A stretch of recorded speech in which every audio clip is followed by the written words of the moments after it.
Começa agora mais uma sessão da Câmara Municipal de Araçatuba.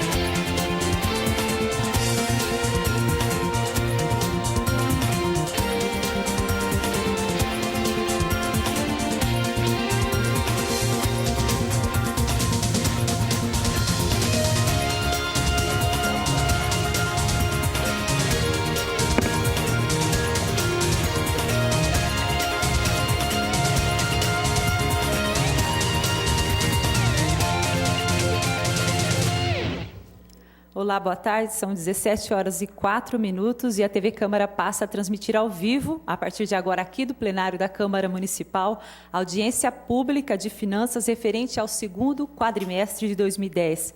Nesse encontro, aberto à população, o prefeito Cido Sério e o secretário da Fazenda, José Luiz Rovedilho, divulgam o montante arrecadado e gasto pelo Poder Executivo entre os meses de maio a agosto deste ano. A prestação de contas atende à determinação da Lei de Responsabilidade Fiscal, que exige transparência na aplicação do dinheiro público. Após a exposição dos relatórios fiscais, os presentes nesta audiência poderão questionar o prefeito e também os secretários sobre as finanças do nosso município. Esta audiência também está sendo transmitida ao vivo pela Web TV, através do site da Câmara Municipal, cujo endereço eletrônico é o www.câmaraaracatuba.com.br. Com a palavra, nesse instante, a presidente do Legislativo, vereadora Edna Flor. Boa tarde a todos, boa tarde a todas. As pessoas presentes já aqui no plenário e nas galerias da Câmara Municipal de Araçatuba. Boa tarde à senhora secretária de Ação Social, Cidinha Lacerda, nesse instante aqui também em nome do Executivo Municipal. Boa tarde a José Luiz Rovedilho, nosso secretário da Fazenda, e a todos e a todas da equipe, inclusive, que o acompanham. Boa tarde ao vereador Joaquim Pereira de Castilho, ao ex-vereador e secretário de Obras, Tadame Kawata. Nesta data, o nosso município está realizando a segunda audiência pública do exercício, que é exigida pela Lei Complementar Federal número 101, de maio de 2000, que estabelece normas de finanças públicas voltadas para a responsabilidade na gestão fiscal. Esta audiência foi solicitada por ofício do senhor prefeito municipal, Aparecido Sério da Silva.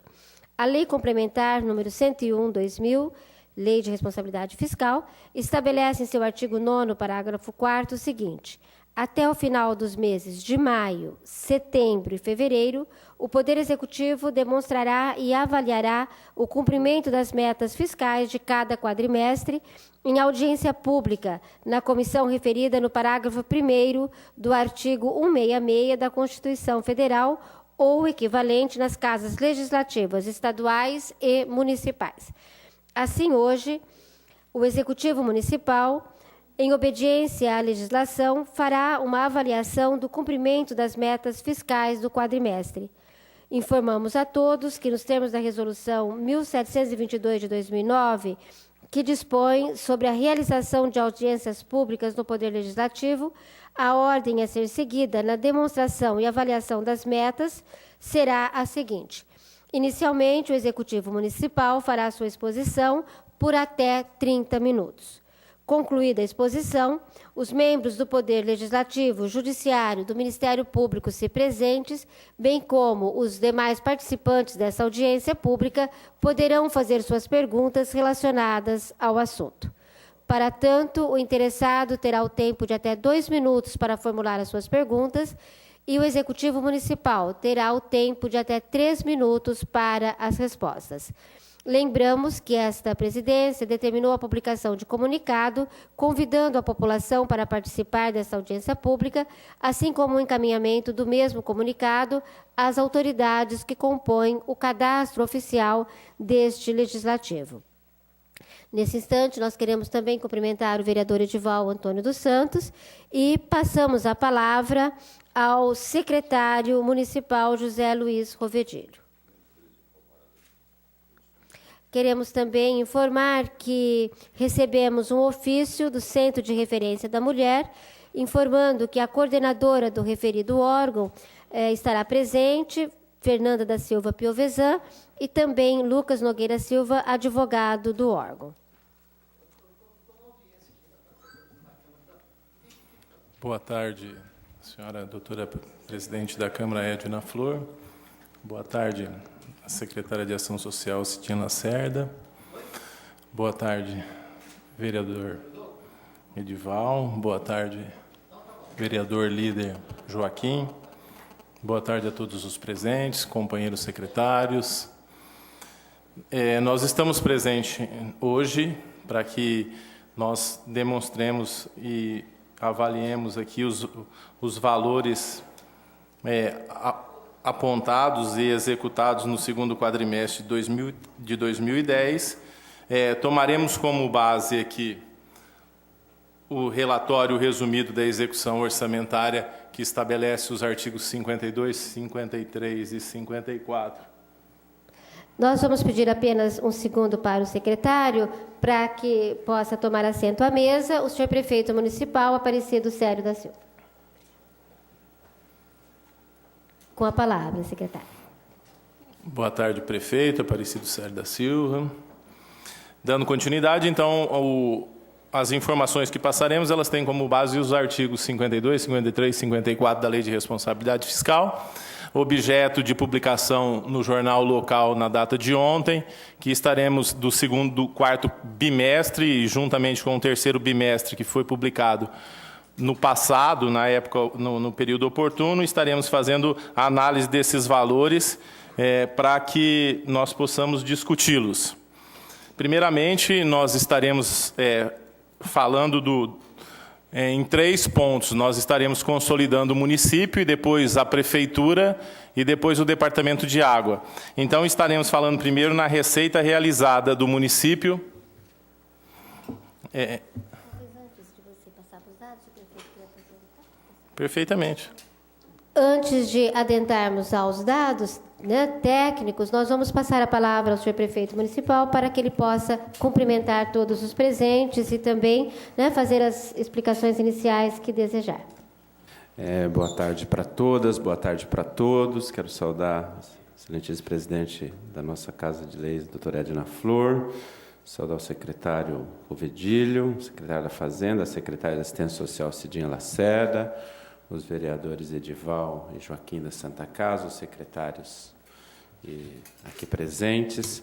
É sempre uma alegria quando a gente vem a uma audiência pública prestar contas, mesmo que em momentos difíceis, né? O fato é que transparência, o acompanhamento da gestão é absolutamente importante, fundamental. Eu espero que a gente possa fazê-lo de maneira clara e que nós tenhamos condições de mais e mais recuperar a nossa cidade. Esse é um esforço muito grande que o nosso governo tem feito. Nós temos uma linha decidida e que a gente procura aplicar, que é o humano em primeiro lugar. E, nesse sentido, nós procuramos desenvolver a execução do nosso orçamento, sempre levando em conta a melhoria das condições humanas da nossa população, principalmente dos mais novos e dos mais velhos, que são os que mais precisam do Estado, aqueles que menos têm, que são os que mais precisam do Estado, no nosso caso do município. Então, é só essa breve saudação, minha cara presidente, e me colocar à disposição logo após as explicações do secretário para responder as perguntas dos vereadores e do público. Muito obrigado, tudo de bom. Obrigada também, prefeito. Nós também o cumprimentamos e queremos também destacar a presença aqui do presidente da nossa autarquia, do DAIA, José Luiz Fares. Senhor presidente, pela ordem. Pela ordem, vereador.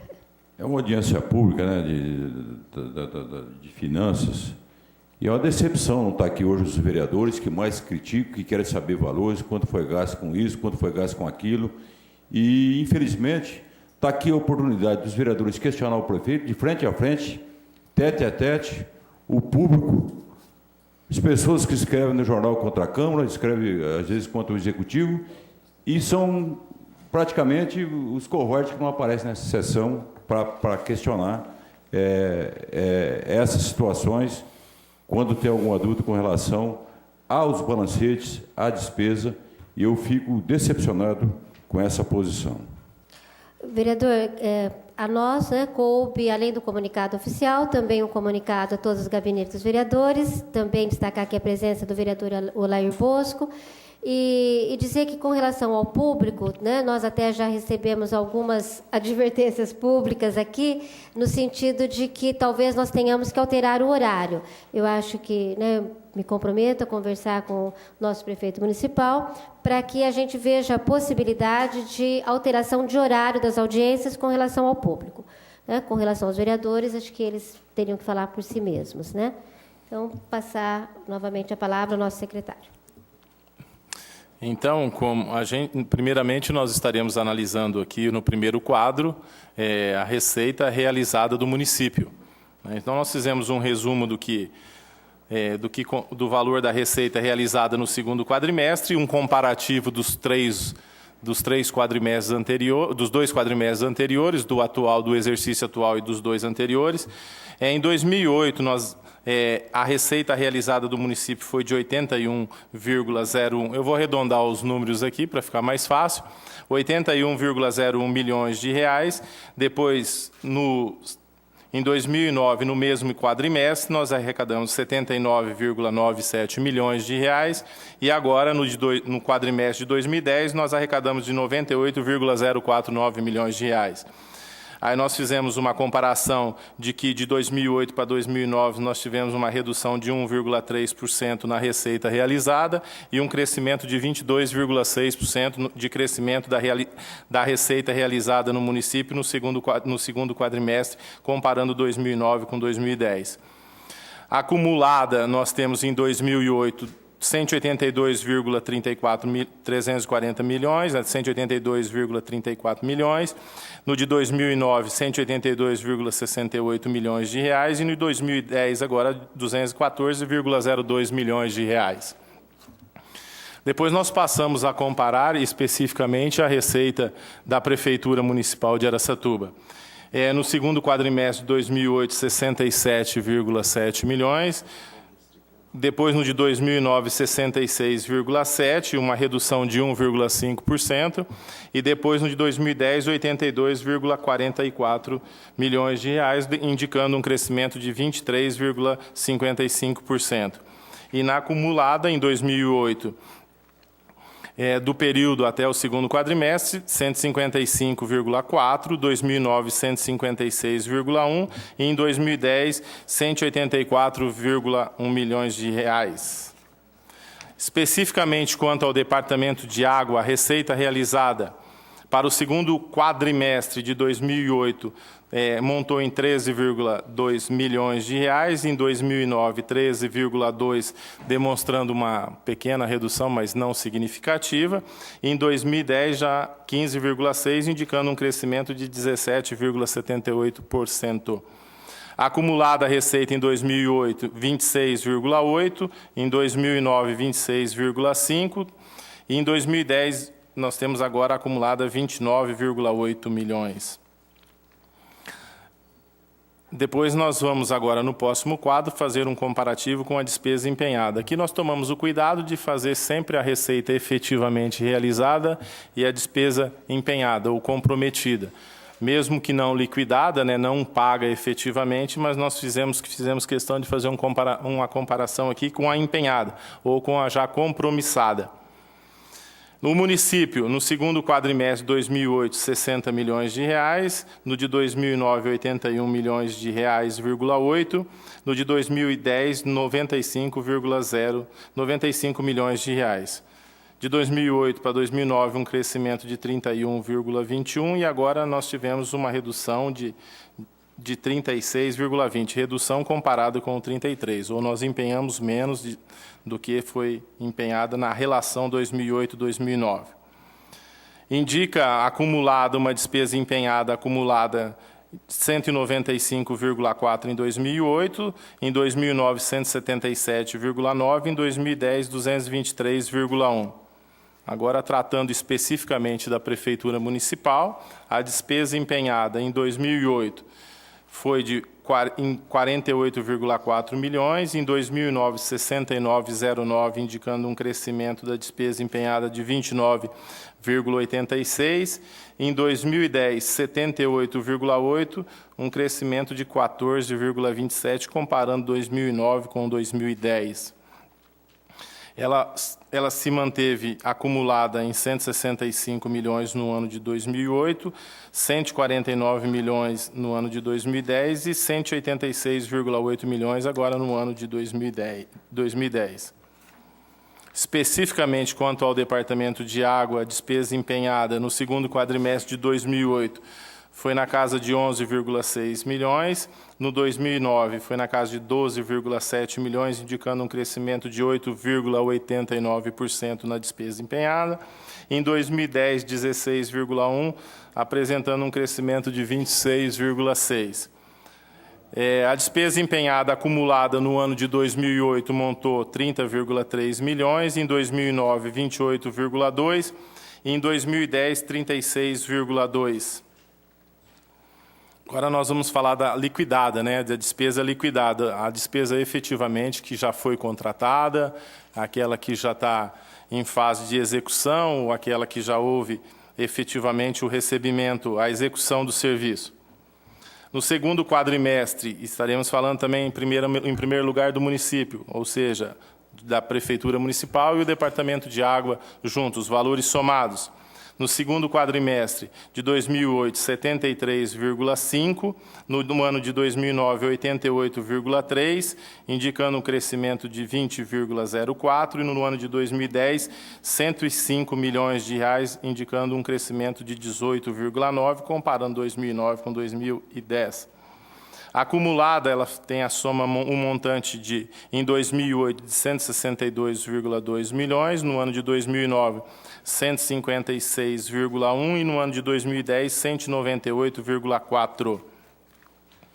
Especificamente quanto à Prefeitura, a despesa liquidada no segundo quadrimestre mostrou em 2008 de 59,8, em 2009 de 76 milhões, um crescimento de 27,31, e no ano de 2010, 90,1, crescimento de 18,54.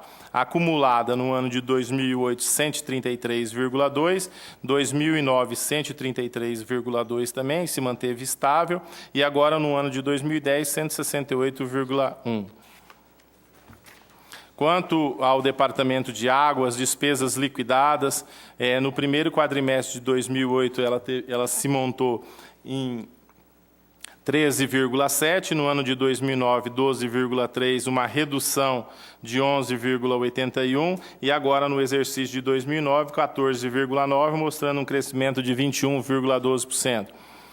Analisando os valores, ou mostrando os valores de despesa liquidada acumulada até o segundo quadrimestre, em 2008, 28,9, em 2009, 22,8, em 2010, 30,2.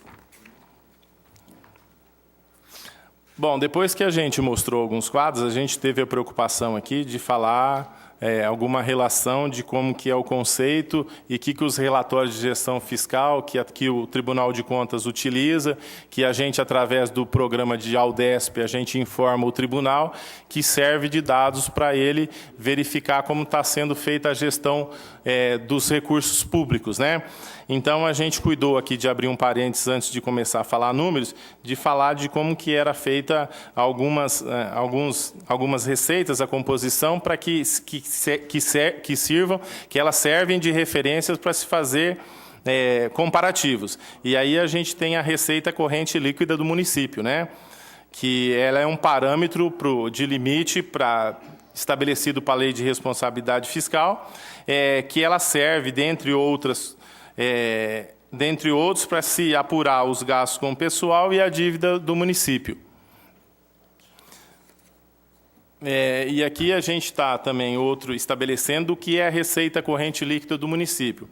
ela nada mais é que a receita corrente deduzidas, tendo suas reduções, dentre elas o Fundeb, né, que é aquele Fundeb retido automaticamente pela legislação, e anulações que o município tenha feito de restos a pagar, e se existisse, no caso do município de Araçatuba, como não existe, a transferência de recursos de previdência própria, né? Aí a gente chegaria ao valor da receita corrente líquida, né, que serve para estabelecer gastos, como eu falei, endividamento e gastos com o pessoal. Uma vez a gente explicado isso, nós passamos a falar de qual é o valor da receita corrente do município. Então, a receita corrente líquida do município, ela montou no primeiro quadrimestre, e aqui vai uma observação de que quando a gente fala em quadrimestre, a gente está falando acumulado nos últimos 12 meses, né?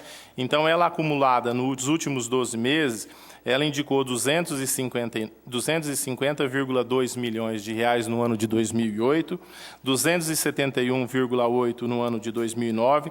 Então, a receita corrente líquida do município, comparando 2008 com 2009, teve um crescimento de 8,63%. Já com relação ao ano de 2009 e 2010, ela teve um crescimento de 9,8% e se mostrou num valor, apurou-se um valor de 298,5 milhões de reais. Aqui eu procurei fazer uma comparação com o quadrimestre anterior do mesmo exercício. Ou seja, aqui nós pegamos os 12 meses anteriores a agosto e no quadro à direita de vocês, aí de quem está olhando no telão, está vendo o mesmo quadrimestre do primeiro período, ou seja, os 12 meses anteriores a abril. Aí, em 2008, ele se montou na ordem de 244,6 milhões, em 2009, 272,1 e em 2010, 288,5.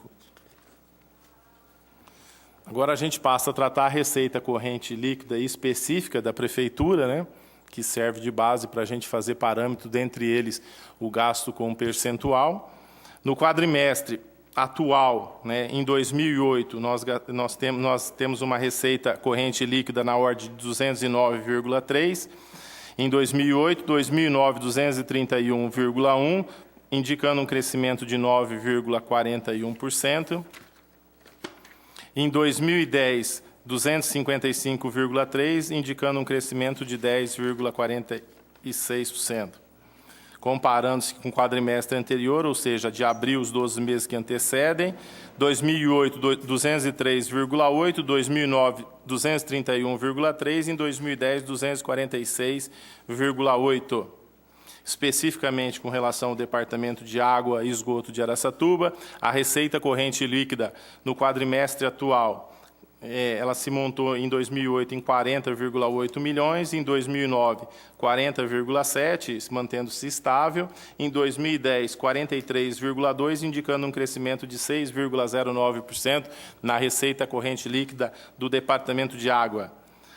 Comparando-se com o quadrimestre anterior, 40,7 milhões, manteve-se estável também, 2009, 40,7 estável, indicando agora um crescimento também em 2010 de 41,7.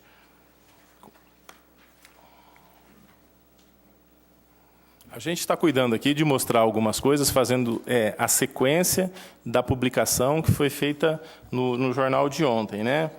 Então, a gente falou nós falamos da receita, depois nós falamos da liquidada, despesas realizadas, não realizadas, contratadas. Depois nós falamos da receita corrente. Agora nós estaremos falando no quadro modelo 5, que foi publicado, que fala do resultado primário, né? O resultado primário nada mais é do que a receita corrente menos as despesas correntes.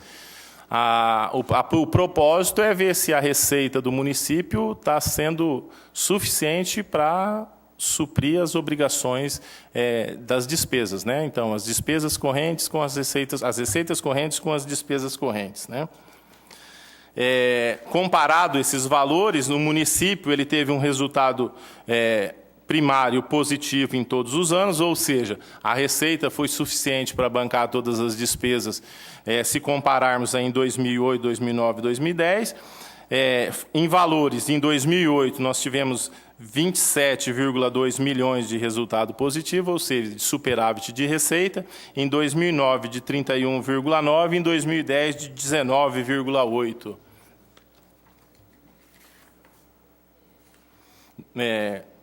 No mesmo processo, depois a gente vai falar da dívida fiscal líquida, né? A dívida fiscal líquida, ela é mais um dos dados que o tribunal solicita do município para ver como é que está seguindo a evolução da dívida consolidada. Nada mais é também que a dívida consolidada menos o disponível financeiro que o município tem para fazer frente. Então, ele fala, ó, se ela tem uma dívida num valor de tanto, menos a disponibilidade financeira, aí nós temos a dívida fiscal líquida, quer dizer, você tem um dinheiro para pagá-la e ele também tem uma informação de quando que ela seria líquida.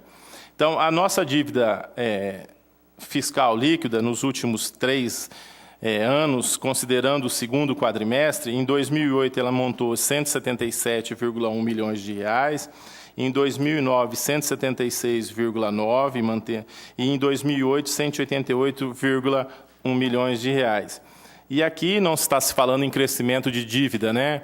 Aqui tem uma oscilação de recurso financeiro que faz com que a dívida fiscal líquida reduza. E também tem o crescimento da dívida em função das atualizações que elas seguem, né? Taxa, imposto, Selic, encargos, né?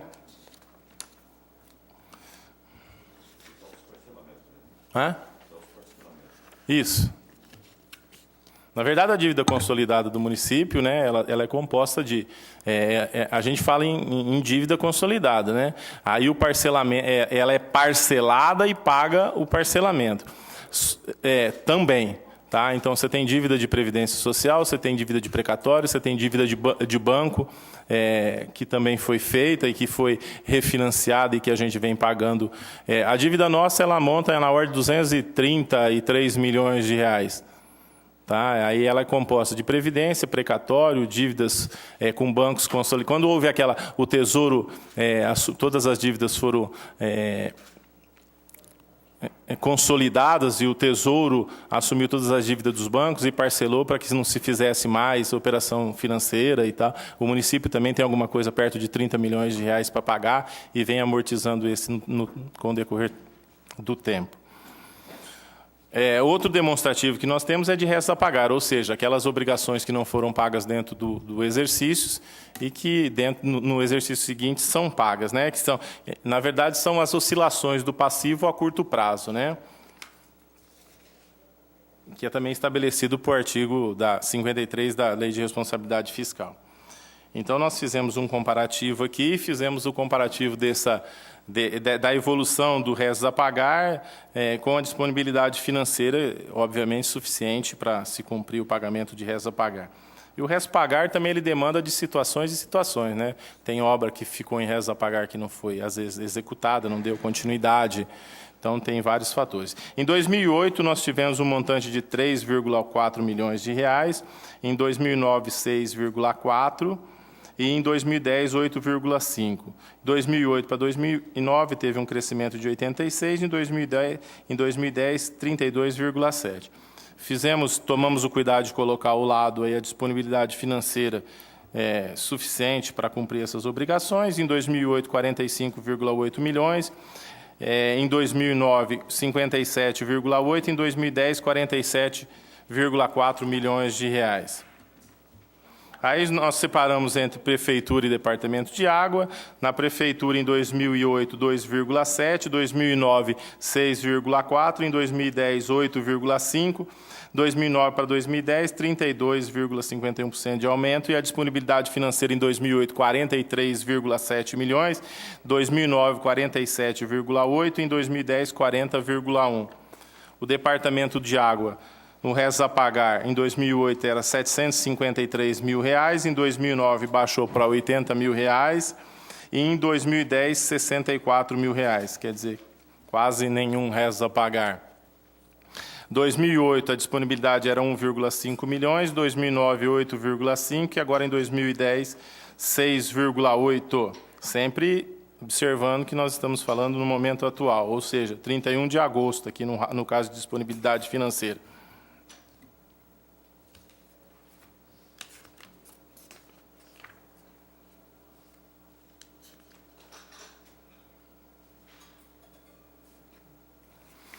Como a gente já tinha falado da receita corrente líquida do município, que a gente já mostrou ela lá atrás, a gente fez aqui o andamento dela, a receita corrente líquida, no segundo quadrimestre de 2008, e sempre observando os 12 últimos meses, 250,2 milhões, em 2009, 271,8, em 2010, 298,5.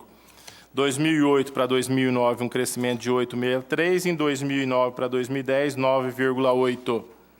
Então, esse valor, que é a receita corrente líquida do município, ela serviu de base para o próximo quadro aí, que é o comparativo do despesa com o pessoal. Ela que indicou o percentual de gasto com o pessoal aí.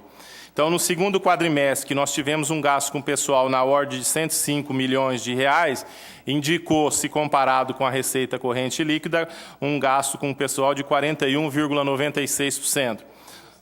No segundo quadrimestre de 2009, 112,3%, indicando um gasto com o pessoal no percentual de 41,33%.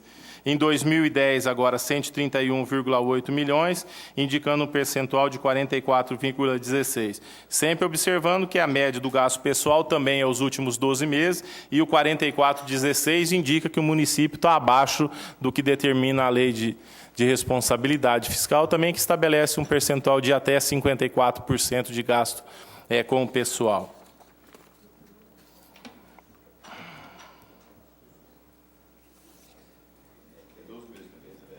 Doze meses anterior. Agora nós nos preocupamos também a indicar no mesmo, na sequência, o gasto de despesas com inativos e pensionistas, também do município, que indica 2008, 10,1 milhões de reais, indicando 4,7%. Em 2009, 10,1 milhões também, um valor próximo, 3,73%, percentual menor em função do aumento da receita corrente líquida. E no segundo quadrimestre de 2010, 11,7 milhões, indicando 3,92%. Aqui também abaixo do que determina o limite legal, estabelecido pela lei federal, no percentual 12%. Então, nós estamos aqui abaixo do que determina o limite estabelecido na legislação. Hã? Não, aqui é município, está todo mundo junto aqui. Eu tomei cuidado, senão ficar muito número, aí eu juntei o município aqui. Oi? Não, até que dá. Não é difícil, não. É que nós já estamos falando, muito preocupação nossa aqui, foi seguir o relatório de gestão fiscal para tentar facilitar o entendimento dos números, que para até que nós que somos técnicos aí, a gente tem uma dificuldade, não para entendê-los, mas para consolidá-los, para a confecção deles, e para mostrar qual é a proposta. Porque quando a gente fala em composição de valores, a gente, que nem no caso de aposentados e pensionistas, é um percentual pequeno, só que é um valor grande. Tá certo? É a mesma coisa que você trabalha com o pessoal, você está lá, nós estamos aqui com um percentual bem abaixo, só que a hora que você trabalha isso daqui em disposição e o que representa isso nos recursos livres para gasto com o pessoal, ele indica um percentual grande. Porque você vem na receita corrente líquida, tá? O que é a receita corrente líquida? Dentro da receita corrente líquida, existem inúmeros valores que efetivamente, e sempre eu enfatizo isso aqui, que eles não servem para você fazer disposição, dinheiro para pagar a folha. Tá? É recurso, às vezes, que é um recurso que está lá, que é recurso do município, só que na hora de você não pode usá-lo. Muitas vezes o recurso é insuficiente para fazer as outras obrigações, dentre elas nós temos, por exemplo, o que a gente tem o departamento de trânsito. Então, às vezes eu tenho que injetar recurso no departamento, porque ele não tem dificuldade de sobrevida sozinho, Ele demanda outros recursos. Então, ele acaba distorcendo os percentuais. Entendeu? Então, ele é um percentual pequeno, mas financeiramente ele é grande. Ele dá um percentual porque a lei determina que o faça dessa forma, em cima da receita corrente líquida. Aí, no próximo quadro, a gente tem a dívida consolidada líquida do município, que nada mais é do que aquilo que a gente explicou lá atrás, que é a dívida total do município, na ordem de 233 milhões, menos a disponibilidade financeira, ou seja, o dinheiro que o município tem em caixa, né? Então, nós temos uma dívida de 177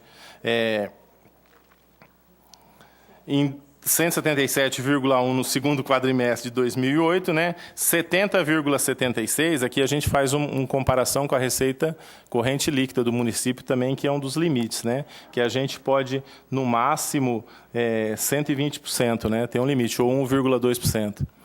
Tá? O segundo quadrimestre de 2009, 176,9, indicando 62,09 da receita corrente líquida, e no segundo quadrimestre de 2010, 188,1, 63,03%. É isso que a gente tinha falado, ela cresceu, mas percentualmente ela é menor se comparada à receita corrente líquida, por exemplo, 2009 com 2010, que era 65 para 63. Aí nós fizemos um resuminho aí do ensino, né, que é a aplicação do ensino no terceiro trimestre. Aqui, na verdade, não é terceiro, não, aqui é segundo, tá? Me desculpem aqui, eu coloquei, mas é o segundo trimestre. 26,9, nós temos um gasto nós aplicamos 26, quando deveria aplicar 25%, nós aplicamos 26,09. Especificamente no Fundeb, né, que é todo o recurso aplicado no ensino, dos recursos recebidos, nós já aplicamos 87,29%, dos quais 69,76% foi aplicado com profissionais do magistério. Aqui, no caso, no mínimo, tem que aplicar 60%, nós estamos aplicando 69%, com tendência a crescer mais em função de que a receita diminui-se no segundo semestre e a despesa aumenta no segundo semestre. Aí nós, apesar de ter tido uma audiência específica na saúde, nós só fizemos questão de fazer um quadro aí de que no primeiro semestre o município teve uma receita aqui a gente alertou que a receita de impostos vinculados, conforme determina a emenda constitucional número 29, montou-se na ordem de 104 milhões de reais. Algumas receitas de impostos que dentro da emenda constitucional estabelece que uma parte dessa receita deve ser aplicada com ações da saúde. E nós aplicamos, desses 104,087 milhões, aí 23,179 milhões com recursos, dinheiro para a saúde, ou seja, recursos próprios que foram revertidos a ações da saúde, indicando um percentual de 22,27%, quando o mínimo estabelecido na emenda constitucional seria de 15%. Ou seja, nós estamos bem acima do que é estabelecido na emenda constitucional. Em questão de dados, de informações, eram os dados que a gente queria passar, repito, que foram extraídos dos relatórios de gestão fiscal que foram publicados. E a gente se coloca aqui à disposição para qualquer outros esclarecimentos, se porventura forem necessários, senhor presidente.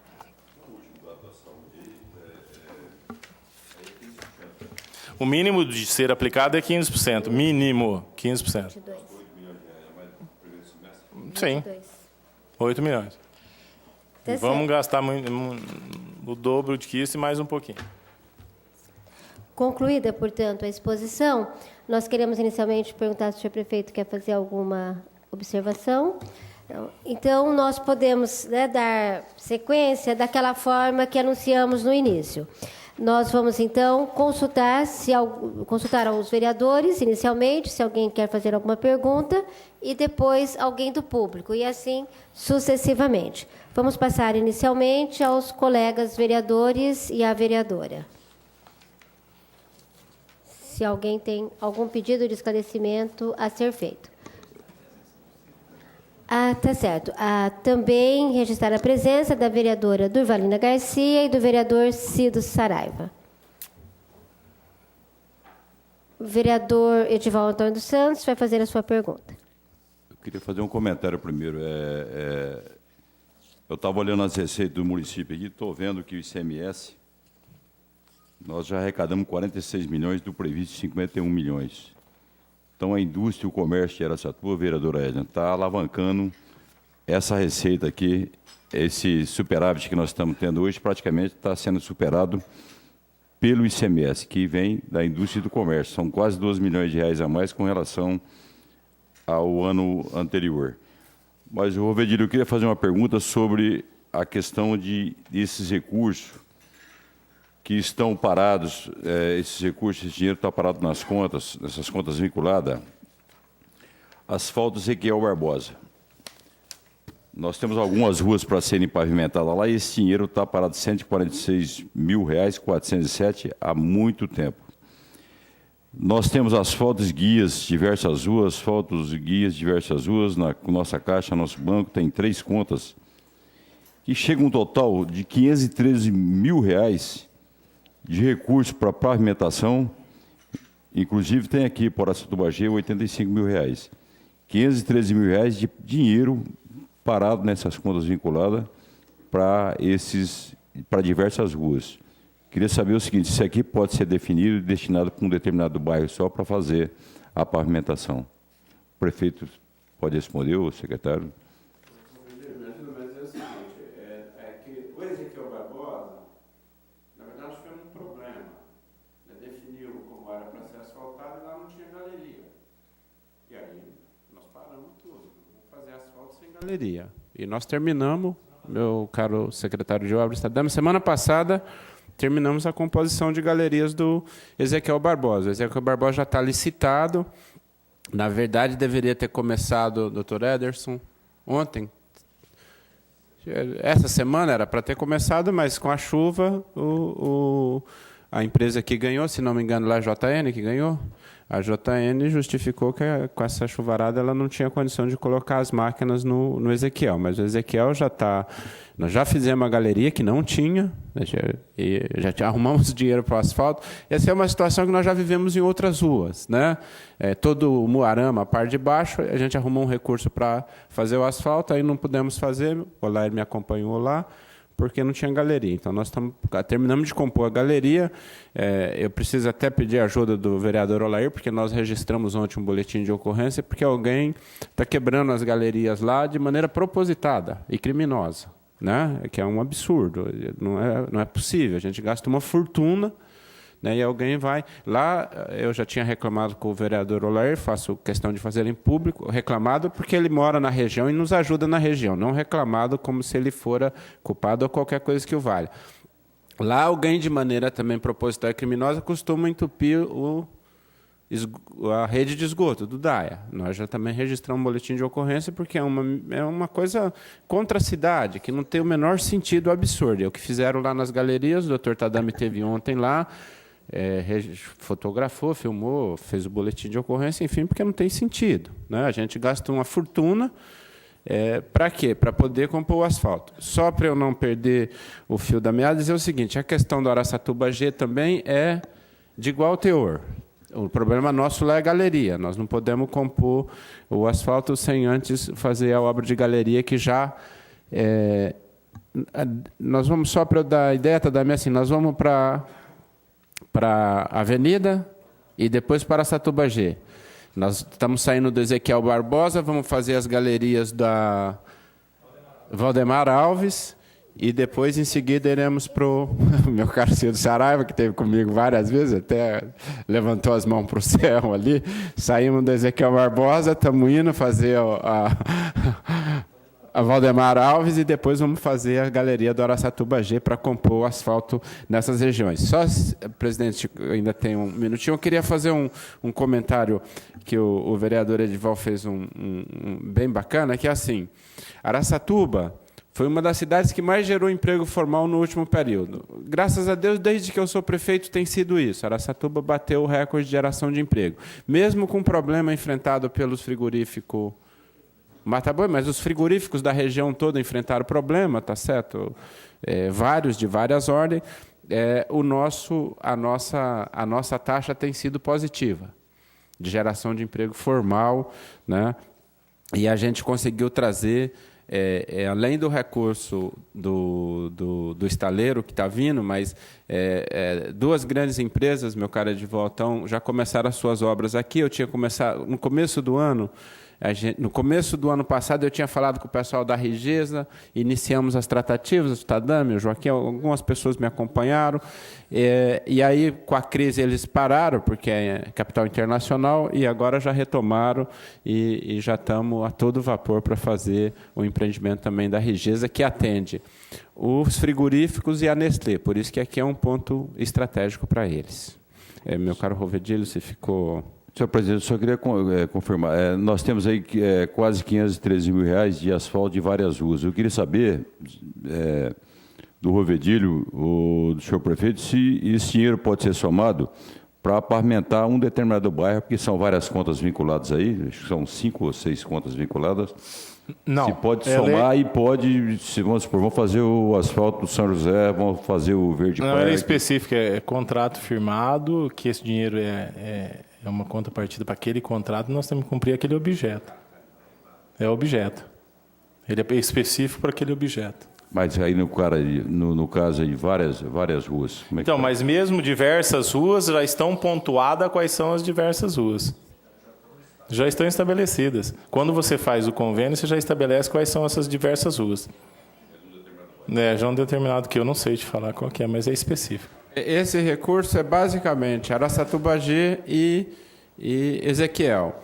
É só dizer, meu caro vereador Edival, que a questão do Verde Parque e do Jardim das Oliveiras, tivemos a oportunidade de discutir na audiência pública, nós colocamos no PAC 2 como financiamento. Os 2 bairros inteiros, que eram os únicos 2 de Araçatuba que se enquadravam, não é isso, Ederson? Nas condições exigidas, porque não... por exemplo, por que a gente não conseguiu, o vereador Oler me questionou, mas e o prefeito, e o Água Branca? Por que ele não pôs o Água Branca? Porque o Água Branca já tem uma rua asfaltada.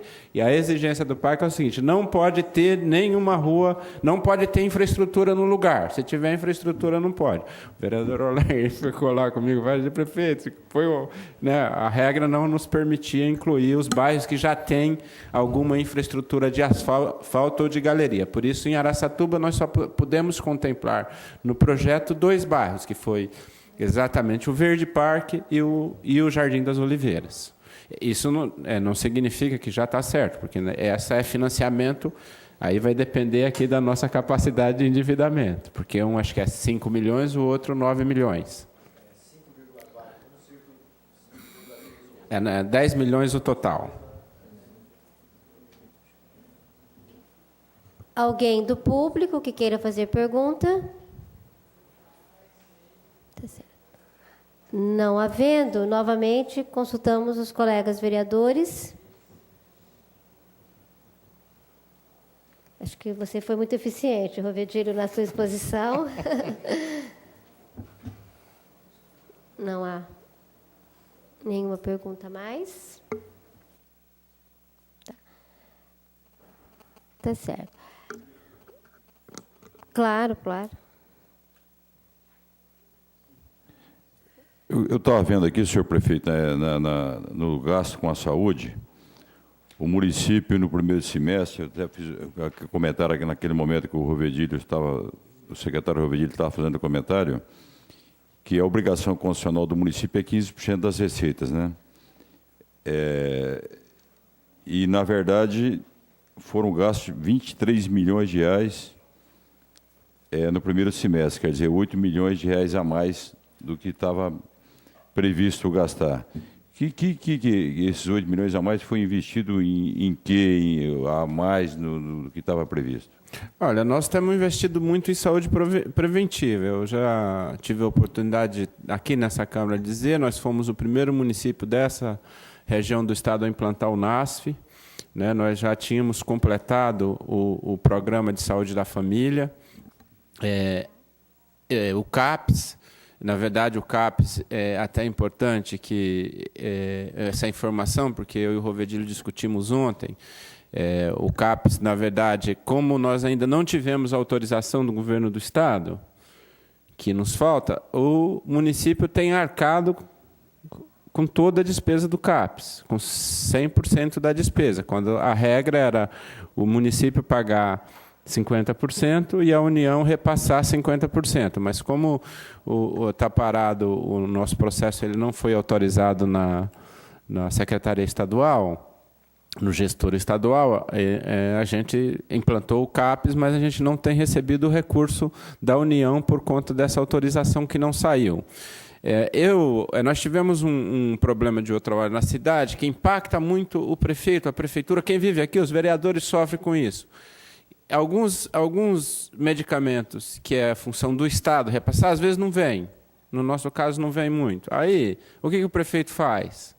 O que o secretário da Saúde faz? Está aqui o Zé Maria, a turma das férias. Eles tensionam porque a pessoa precisa do remédio. Aí nós vamos lá e compramos. Nós gastamos, se não me engano, com medicamentos que não, em tese, não seria da nossa obrigação, R$104 mil. É isso? R$140 mil, se não me engano.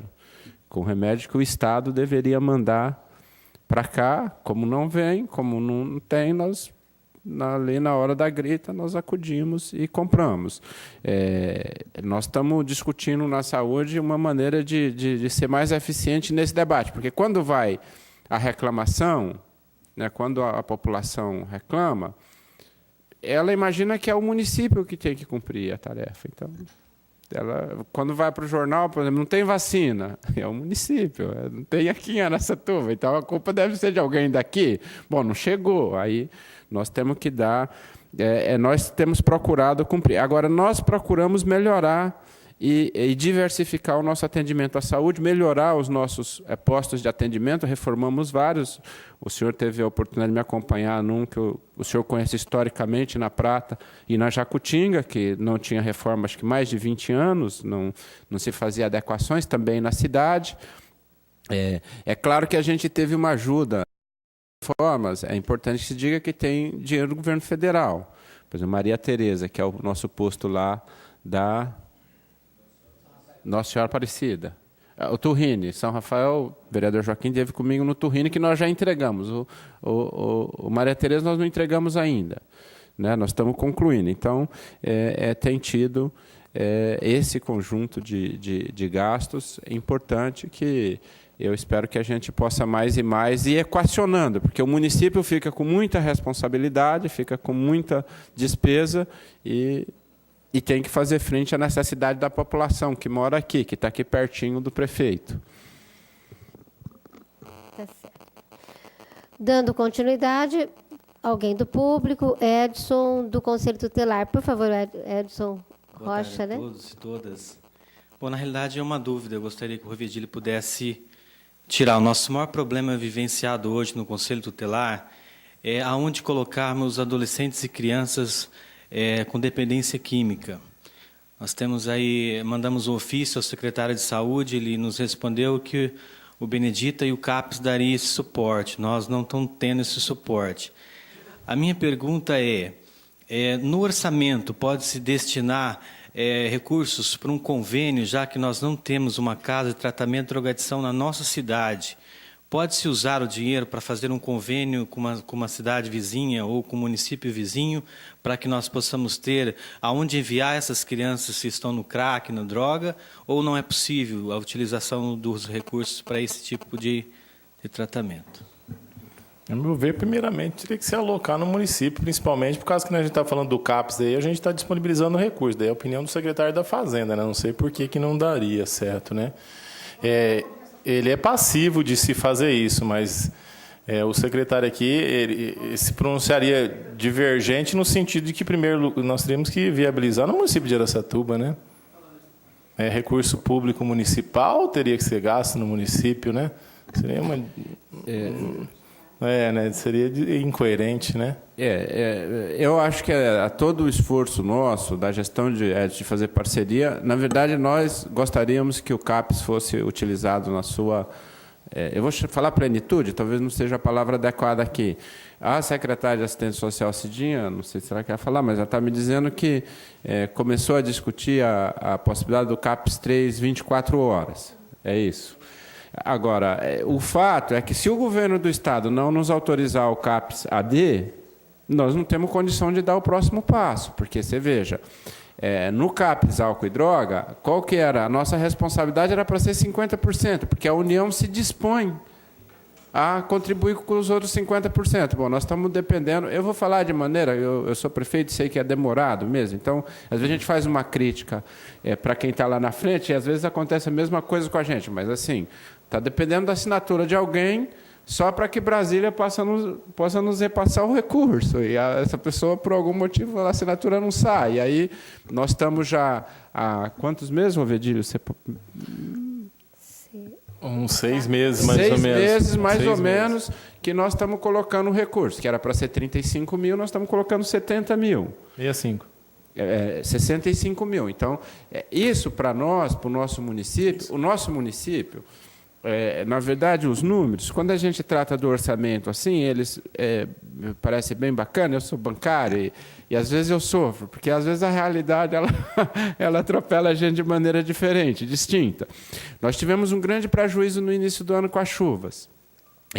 Essa noite eu dormi, eu nunca durmo mal, senão não parava de chover, eu não durmo. Aí eu ligo logo cedo para o Tadame para saber como é que está a cidade, se nós estamos...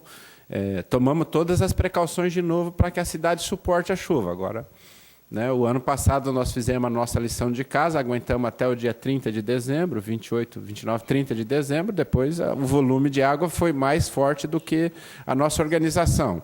Nós tivemos mais de 45 milhões de prejuízo por conta das chuvas. Bom, para você ver como é que ficou a composição da ajuda. O governo federal nos ajudou com 6,5 milhões mais uma máquina para o Tadame, que é uma niveladora, que o Ministério da Agricultura nos arrumou. 390 mil reais. Nem é o valor da máquina, a gente ainda teve que colocar dinheiro, né?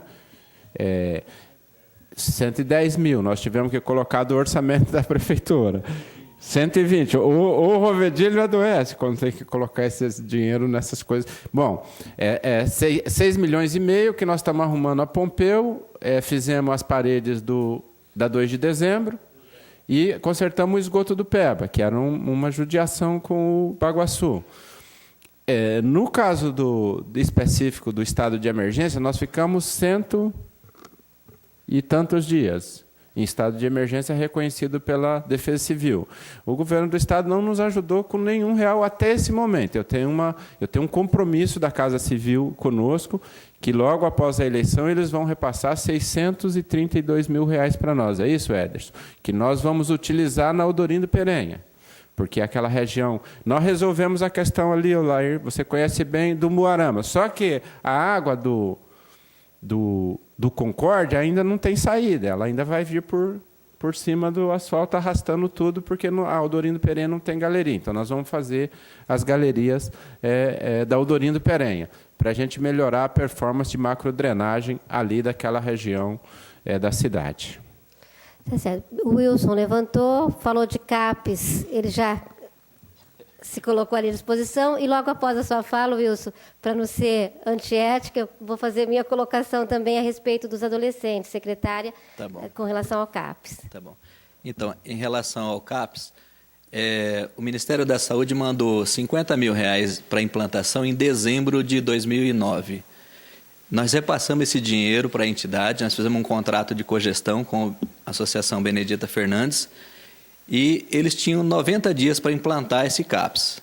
Eles implantaram em dezembro, no mesmo mês do repasse, porque já estava praticamente pronta toda a estrutura, contrataram o pessoal, dia 28 de dezembro, eles fizeram o primeiro atendimento. Em 28 de dezembro de 2009, fizeram o primeiro atendimento. O Ministério da Saúde tinha 90 dias para credenciar, habilitar o CAPES de Araçatuba e começar a mandar recurso.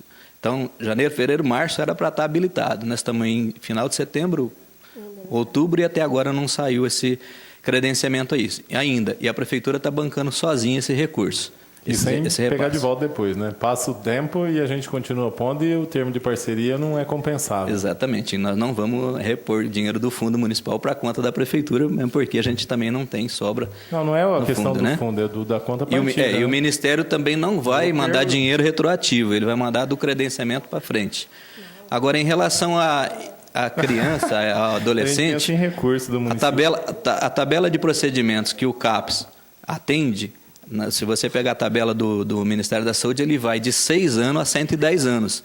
Então, o CAPES, ele está habilitado, ele pode estar recebendo jovens, crianças, adolescentes desde 6 anos até 110 anos. Inclusive, essa semana a gente esteve conversando com a equipe lá, e eles colocaram um horário diferenciado para atender essas crianças. Não pode misturar com adulto, porque senão vira uma escola e é complicado lá. Então, eles criaram, inclusive, um horário diferenciado para atendimento dessas crianças. E estão aptos a atender criança. Tá? Tá certo. Eu queria também, no meu tempo de perguntas, né, fazer a seguinte colocação. Primeiro, dizer que eu fiquei feliz com a informação que a secretária passou aqui, né, com relação ao CAPES 3, que é o atendimento 24 horas. Eu acho que o nosso município também, né, necessita do CAPES 3, mas nós queríamos insistir, prefeito, na necessidade daquilo que o Conselho Tutelar coloca, que é o CAPES para criança e adolescente, CAPES-I ou CAPES-CRIA em alguns municípios, né?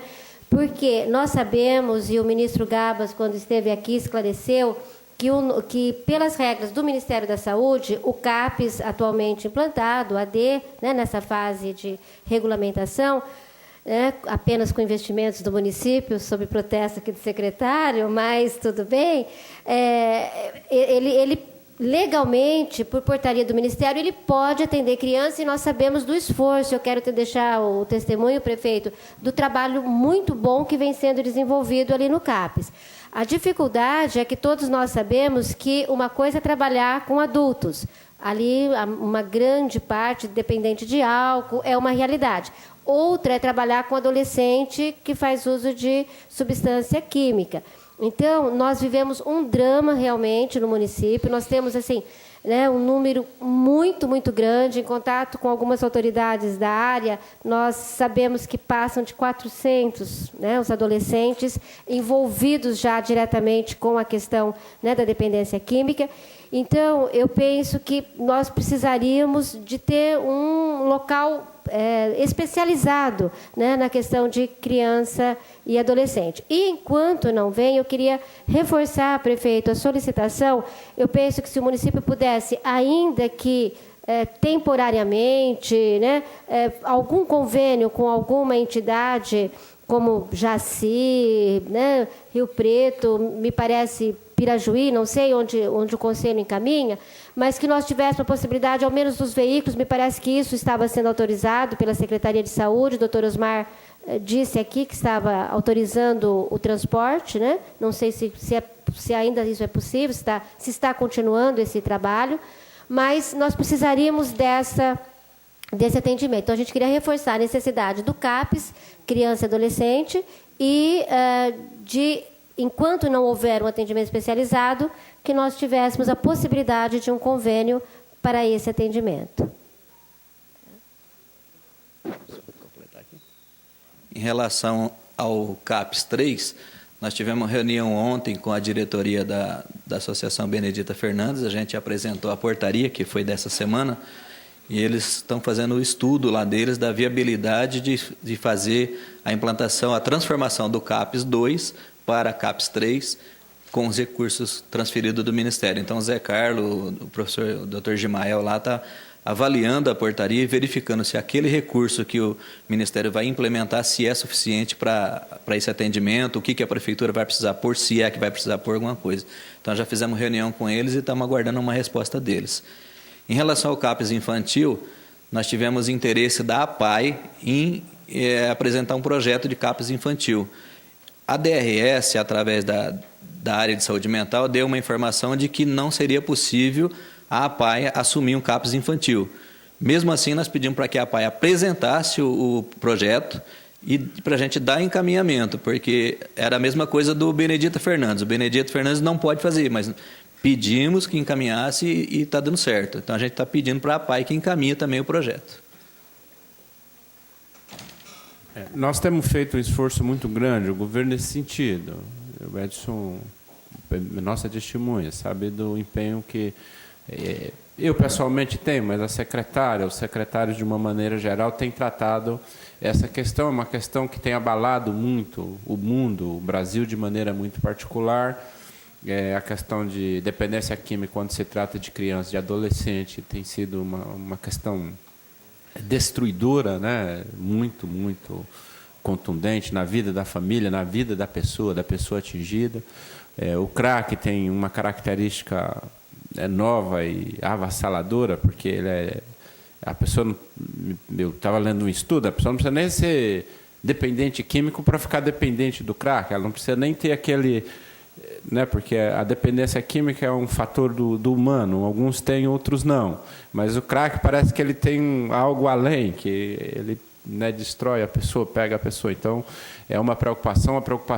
Eu tive segunda-feira com o presidente Lula e ele falou disso com a gente, eu e alguns prefeitos, ele falou dessa preocupação, manifestou uma preocupação muito grande, que nós precisamos ter um programa nacional para tratar disso, até porque ele tem atingido de maneira muito grande as nossas crianças. Então, o nosso governo tem essa preocupação, vamos procurar as parcerias possíveis, nós faremos.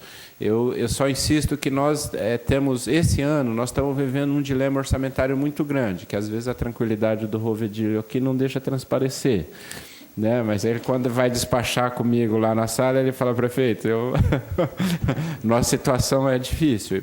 E a gente quer, dentro dessa situação de dificuldade, nós temos priorizado o humano, tanto que nós fizemos uma casa de passagem, fizemos todos os equipamentos de acolhimento, nós temos procurado fazer e implementar.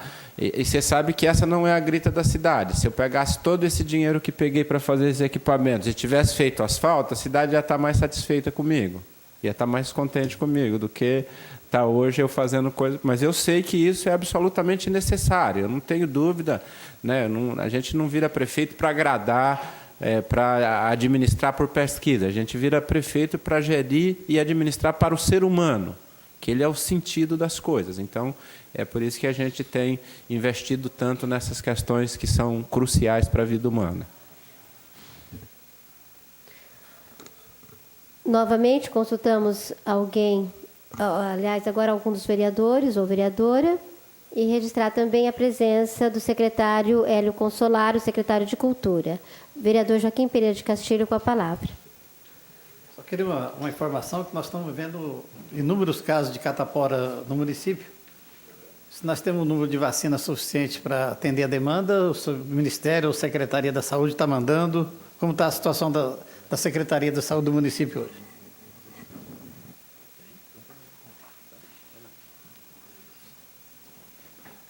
Boa noite. A distribuição da vacina é dada pela Secretaria do Estado da Saúde. E ela tem vindo paulatinamente, mas em número pequeno, insuficiente. À medida que chega, a gente está usando, está dando para fazer os bloqueios. Não é feita uma vacinação em massa na catapora. Onde você detecta caso em instituição, em escola, em creche, hospitais, aí você faz um bloqueio, faz a vacina naquele local. Está pouco, mas ainda está dando para a gente tocar, mas a responsabilidade é inteiramente da Secretaria do Estado de Saúde. Doutor Zé Maria Ortiz, usou da palavra, e o prefeito também vai complementar. É importante, eu pedi a assistência do Zé, do pessoal da saúde, porque essa é a questão que nos deixa em estado de alerta. A gente, às vezes, tem um caso de meningite, tem que fazer o cerco naquele local, cerco do ponto de vista de prevenir para que essa doença não se espalhe. No caso da catapora é igual.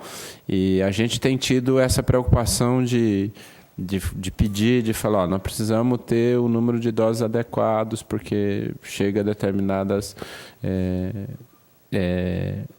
em determinadas regiões, em determinadas situações, é necessário ter. Nós temos, por exemplo, a dengue. A dengue, nós fizemos um grande debate outro dia. Eu sugeri até que a gente envolvesse a Câmara e a comunidade. Por quê? Porque a dengue, ela mudou. Hoje ela mora dentro da nossa casa. O mosquitinho, o Aedes, ele não vive mais, ele não prolifera mais só em água limpa. Então ele já consegue sobreviver em água suja. Ou seja, se a gente não tiver toda uma série de cuidados, não tem jeito. A prefeitura, o Estado, não consegue. Então, nós até começamos um debate os meninos da saúde ali, estávamos todos lá na minha sala, e ficamos de mobilizar a sociedade, ficamos de mandar para essa Casa de Lei um projeto que o Ederson não estava, não sei se estava na reunião, mas tínhamos que conversar com o Ederson, porque aí impacta a questão da cidade, que as novas construções tinham que ter, como é que chama? O ralo com proteção. Porque é ali que o mosquito fica. Agora, ele não fica mais antigamente como era só no pneu, só na lata, só... É que a gente tem que evitar. O pneu, a lata, temos que fazer a nossa lição de casa toda. Mas agora ele mora ali. O vaso, aquela casa que fica desocupada, o vaso fica lá limpinho, está o bichinho lá. Então, que a gente até pensou em discutir com a Câmara, debater com a Câmara para ver se há, porque também não adianta a gente mandar uma lei aqui para ser polêmica e depois só criar uma... Né, mas que são medidas de profilaxia, estou falando certinho, que são importantes. Quer dizer, não dá para a gente obrigar todo mundo que já tem casa a fazer, mas todo mundo que for fazer para frente, se fizer, já vai dar uma grande contribuição para que ele tenha menos locais para morar, né? Se eu pudesse...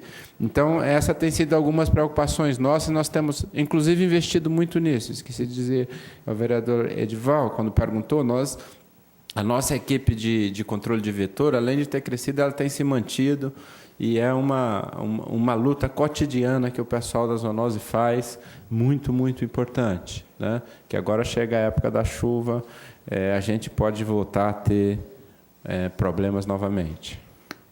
Eu fiz a pergunta fora do assunto da audiência, porque nós estamos vivendo muitos casos de catapora, então vem à tona, mas desculpa fugir do assunto da audiência. Continua a possibilidade de perguntas. Se alguém do público gostaria de fazer pergunta. Pois não. Boa noite, Edna, prefeito, Joaquim, todos os vereadores, público presente. Na verdade, não é uma pergunta, é um agradecimento lá da Zona Oeste pelo trabalho que o prefeito Tadami fez na Lagoa das Flores, né? O senhor pode dormir sossegado, porque provavelmente com aquele trabalho lá, que tenho certeza o Joaquim se empenhou também, né, que foi um desassoreamento, né? Então, que nunca devia ter feito o que foi feito anteriormente, mas o trabalho que foi feito agora, eu tenho acompanhado, que eu moro na região, a gente só está a agradecer. Enquanto também, prefeito, depois das aplicações, das infrações, o hábito do pessoal tem mudado muito. Eu sou testemunha, porque eu trabalho lá dentro, e enquanto a casas fechadas também, a gente tem conseguido, através do pessoal do planejamento, abrir muitas casas, né? Terrenos estão sendo limpos, porque mexeu no bolso do pessoal, fica temeroso. Então, pode ficar tranquilo que o hábito tem mudado, o mosquito também tem mudado o hábito. Se falava em 2, 3, 5, 7 dias. Hoje, você pode considerar que o tempo quente que Araçatuba tem, se fala em 3 dias, o alarme está voando. Tá? Então, o senhor pode ficar cegado, e a gente está aqui para agradecer o trabalho da Lagoa das Flores. Só dizer, meu caro, que a questão da Lagoa das Flores, ela move muito o doutor Ederson, o doutor Tadami, vários vereadores, Joaquim, vários vereadores acompanharam, o Durvalino, o Olair, esteve lá. Posso contar aqui? A Durvalina quase caiu lá, na lagoa. Eu que segurei. Aí o Olair ajudou a segurar. Tomamos café. Mas é o seguinte, nós estamos, e também estamos estudando para mandar aqui para essa Casa de Leis, algumas medidas ao entorno da lagoa. E a gente está estudando com cuidado, porque geralmente ela impacta uma parte da população, quem tem empreendimento, essas coisas. Mas nós estamos tomando algumas medidas de proteção ali, para que a gente possa criar um espaço maior, né, e que a gente não tenha os problemas. Eu peço a Deus, eu rezo todas as noites, começou a chover toda noite, toda manhã, no meio do dia, quando tenho tempo, eu faço uma prece, peço a Deus, né, para nos ajudar, para a gente não viver a situação que vivemos no ano passado. Agora, a máxima do Evangelho do Amor de Cristo é: faça por ti que eu te ajudarei. Então, a gente tem procurado, né, também fazer a nossa parte, a gente tem procurado, o nosso pessoal, o doutor Fábio está aqui, o DAIA nos emprestou máquinas, inclusive a prefeitura, para que a gente pudesse fazer uma série de elaborar uma série de trabalhos, né? E estamos monitorando. Então, eu espero que a gente possa, esse ano, sofrer muito menos ou não sofrer como foi o nosso ano passado. Algum colega vereador ou a vereadora? Não havendo. Alguém do público? Oscar, gostaria de fazer uma pergunta. Desculpe. Enquanto o Oscar pode se dirigir ao microfone, enquanto isso, acho que o Ederson quer fazer uma complementação, é isso? Uma colocação? Então, Hélio, logo após o público, já voltamos, tá certo? Boa tarde a todos. Um privilégio estar aqui e ter a oportunidade de falar. Muito obrigado. Prefeito, eu gostaria de pedir para o senhor, pedir também para o Ederson, um nosso assunto que nós temos dedicado bastante tempo em cima. Eu gostaria de poder saber por que uma cidade tão bonita como a nossa, com possibilidades de fácil aplicação, ainda não temos ciclofaixas ou ciclovias. Eu sou uma pessoa que sou muito cobrada sobre esse tema. Tá? Levantamos essa bandeira em parceria com a Secretaria de Planejamento, em parceria com a Secretaria de Segurança, com o Dentra. Então, foi feito todo um trabalho, um estudo. Vi o desenho, vi o trajeto. O Dr. Ederson fez algumas alterações e ficou perfeito. E como um representante de uma classe aí que pratica esporte e também de pessoas que utilizam a bicicleta como meio de locomoção, e a bicicleta hoje no mundo todo, em São Paulo mesmo, teve vários quilômetros de implantação de ciclovia. Nós vemos exemplos gigantescos em Porto Alegre, na Praia Grande.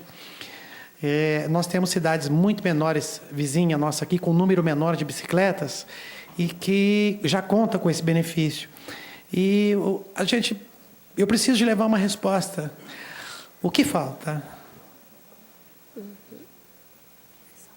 A faixa. Bom, Oscar obrigado, é um parceiro, tem trabalhado com a gente. Digo trabalhado, na verdade ele tensiona ali para que essa situação, que também é uma vontade do prefeito, viu, Oscar? Eu quero que você saiba, eu discuti isso muito com a Denise, tenho discutido menos com o Ederson, até porque o Ederson entrou, não, nada a ver com ele, a gente tem sofrido outros atropelos, mas a gente discutiu muito com a Denise, fizemos um planejamento e eu espero que a gente possa cumprir. O ano que vem a gente já possa estar com algumas ruas que nós já recuperamos com ciclofaixa. Esse é um esforço que nós vamos fazer. Quando eu disse da questão orçamentária, ela se reflete na prefeitura como um todo. E de verdade, às vezes a gente pensa, mas é uma pequena despesa. Mas é que na prefeitura não tem uma pequena despesa. Na prefeitura tem 1 milhão de pequenas despesas. Quando você soma, você tem uma grande despesa. E nesse caso, é um investimento necessário.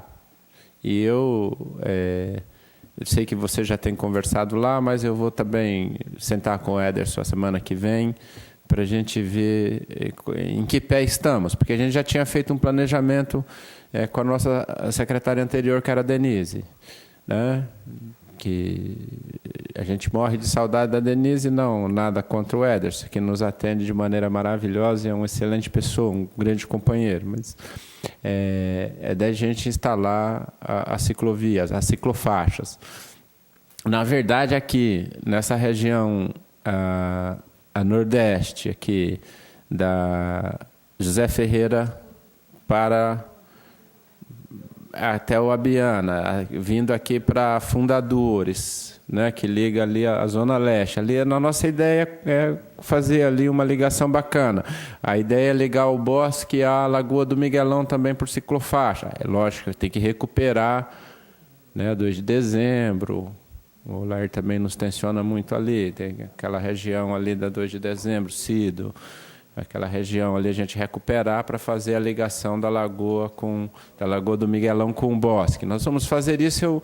Eu estou muito confiante de que no começo do ano que vem que eu tenho que conversar um pouco, pedir muito para Deus, ver se São Pedro atende a gente para a gente poder realizar essa obra que é muito bacana e necessária, viu? É necessária. Araçatuba é uma cidade que tem muita bicicleta, uma cidade plana, é uma cidade propícia para o ciclismo.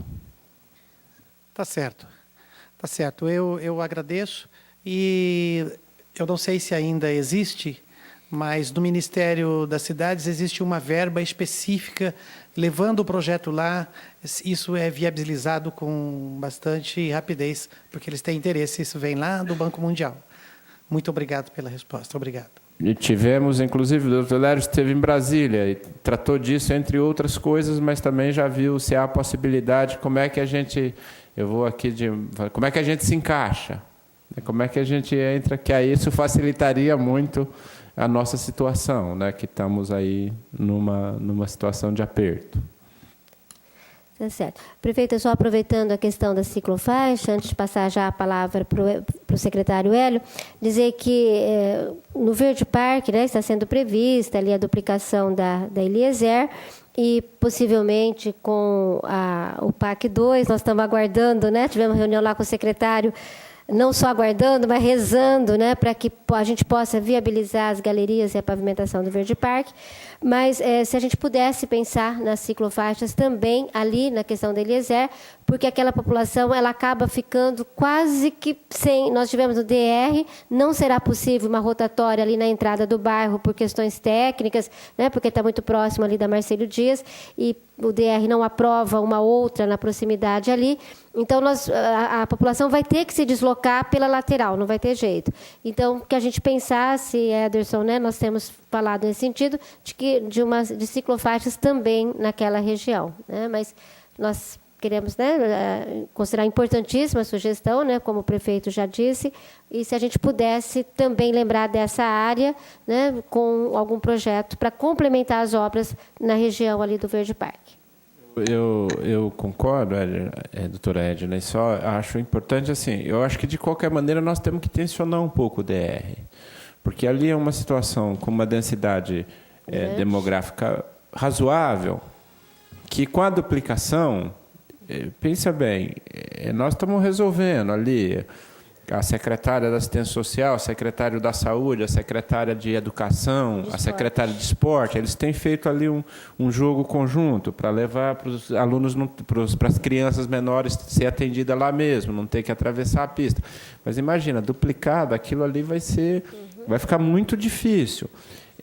Depois que faz a duplicação, vocês sabem, eu vou falar, a responsabilidade não vem para mim, que sou o prefeito, vem para o município, porque depois eu vou embora, né? Um dia eu vou embora, vai vir outro, vai estar lá um problemão que eu acho que se a gente conseguisse resolver junto com a duplicação, fica mais barato do que a gente ter que pensar uma medida a posteriori para aquela população, porque se a medida a posteriori ela vai acabar recaindo apenas sobre o município. E aí vai ficar mais demorado. Então, eu concordo, vamos estudar, mas eu acho, Ederson, que a gente vamos preparar um projeto de saída ali e vamos tensionar o DR para que a gente tente, já junto com a obra, já fazer o projeto que permita a mobilidade das pessoas que moram ali, porque é uma distância, é perto, mas é longe. Para quem anda a pé e de bicicleta, para quem anda de coletivo, para quem é longe. Então, falar assim, é perto se a gente pensar quem vai andar de carro, quem tem carro próprio vai lá, 5 minutos, né? Mas quem vai a pé ou de bicicleta é uma distância bastante razoável. Então, eu acho que foi uma boa lembrança da senhora e vou pedir ao Edson que a gente trabalhe muito firmemente em cima disso, para tentar resolver agora aquela região, me desculpe, só mais uma lembrança, se a gente revitalizar o porto, nós vamos instalar o equipamento da Petrobras no porto.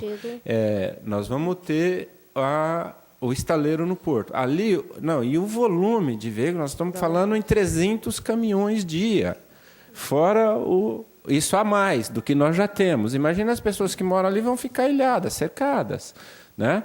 Então, Nós temos que realmente pensar e não só a importância da duplicação e o ponto de vista dela, mas saber que a cidade vai crescer para aquele lado, porque é um lado também, uma área de expansão da cidade. Nós vamos ter ali o Porto Real, que está ali que está ali pertinho, vamos ter o Porto Real 2, estamos discutindo um novo empreendimento do lado do Ezequiel Barbosa. Não é isso?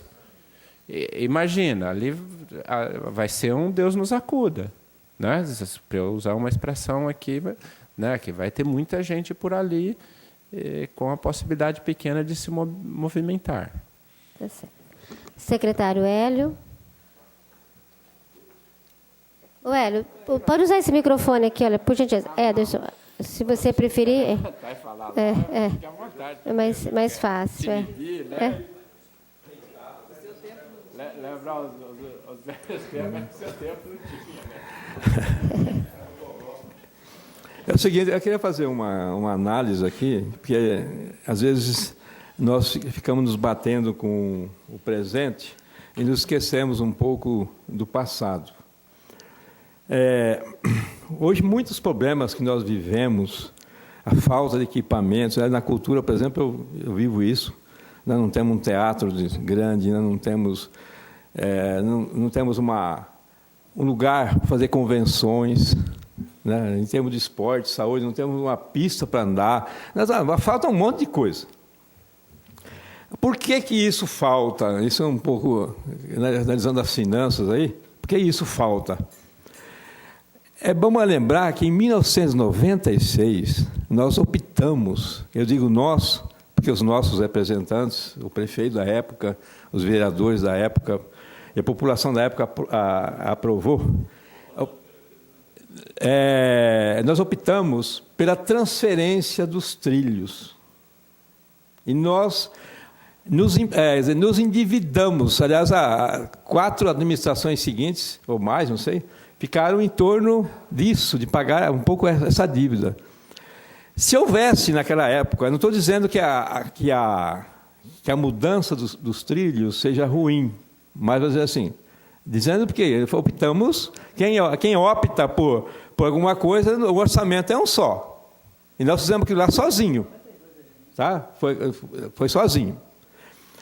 E se houvesse naquela época a lei de responsabilidade fiscal, não teria feito a mudança dos trilhos. Não teria feito. Mas nós dizemos assim, mas aquilo lá foi pago, tal, para lá, acho que em 2008 terminou Então, mas aí não foi feito teatro, não foi feito nada na cidade, porque foi tudo para pagar. Nós somos precatórios para pagar ainda das terras desapropriadas lá no novo traçado. Quer dizer, é um pouco assim, não querendo explicar as coisas que acontecem hoje, mas é bom voltar um pouco, porque nós optamos por uma prioridade que era a mudança dos trilhos. E nós ficamos sem muitas coisas.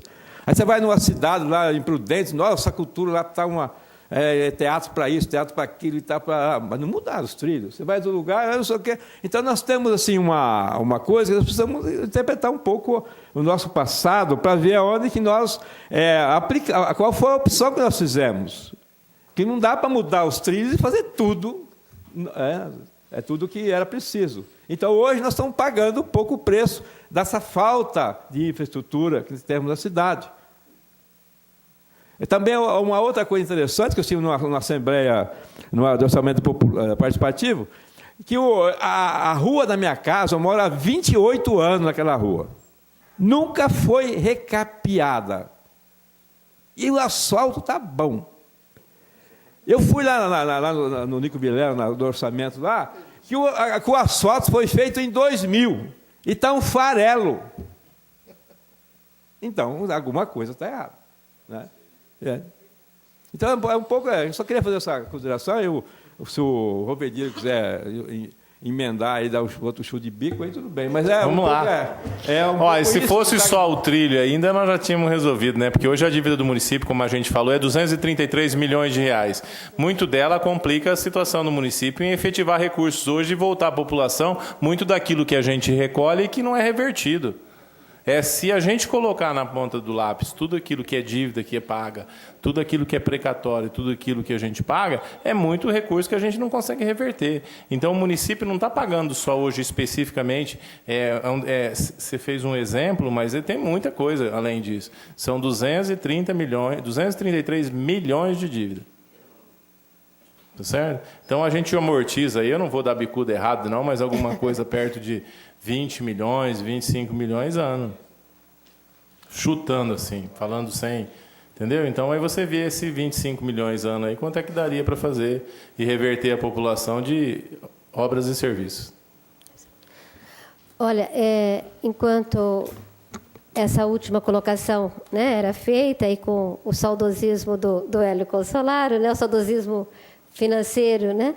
Mas eu consultava aqui o prefeito com relação à mudança do horário da audiência pública, porque é algo que também nos incomoda, sobretudo para possibilitar a maior participação. E ele já, em primeiro momento, disse que, se nós quisermos fazer uma tentativa de que a próxima seja feita às 19 horas, então nós estamos acordando aqui que a próxima audiência pública nós faríamos às 19 horas, até para facilitar a maior participação do público. E também a da saúde, Wilson, por gentileza, né, falar para o doutor Osmar, porque aí nós vamos verificar se essa ausência se dá realmente em relação ao horário, né?